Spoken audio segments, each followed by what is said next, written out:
Okay, so to make this age calculator, I have a simple calc.html file that's empty.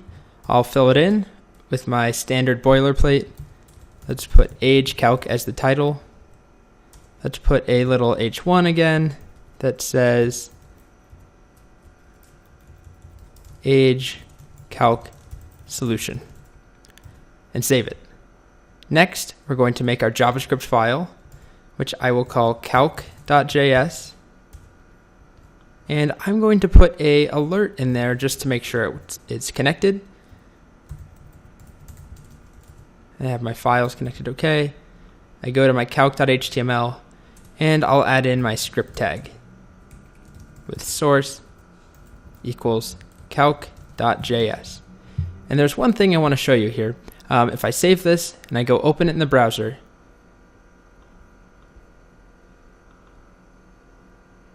notice that I don't see my h1 yet. So it tells me JavaScript alert connected, but my h1 hasn't loaded. As soon as I click OK, then it has loaded. And the reason that's happening is that I'm putting my script before this HTML actually loads. So if I wanted that h1 to be there, I could put this script afterwards. And we will talk a lot more about where you should put scripts. Some of them should go in the head, some of them should go in the body. In this case, I'm going to put this one down here in the body. It doesn't really make a big difference, but it is worth knowing that if you put this script up top, it's going to run first. So save this. Now let's go finish our logic here. So let's start by asking the user for their age. So let's do var age equals prompt. What is your age? Save. And then just to make sure it works, let's do an alert. Just age, and that's it. Then let's go back and open the file up. What is your age? 10. And then it just prints out 10 in an alert. Okay, so next up, we're now going to go and add the logic in to figure out how many days someone has been alive. So I'm going to make a variable to store that in, and I'm going to just call it days. So var days equals age times 365 days in a year, and save that. And then we'll do our alert here. So alert, and then we want it to say age plus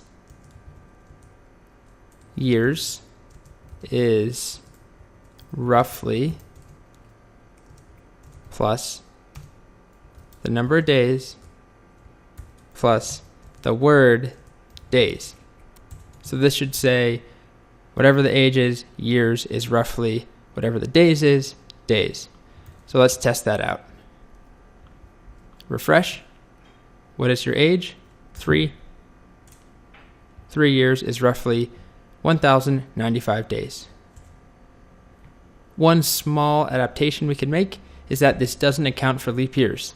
So there is a leap year every 4 years. So the easiest way to include that is just to average that out. So instead of multiplying by 365, we multiply by 365.25, a quarter of a year.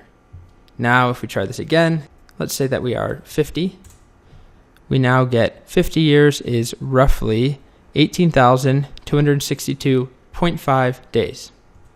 Okay, so that's all we had to do here. So the only real difference between this and the stalker problem is that we're doing some math beforehand.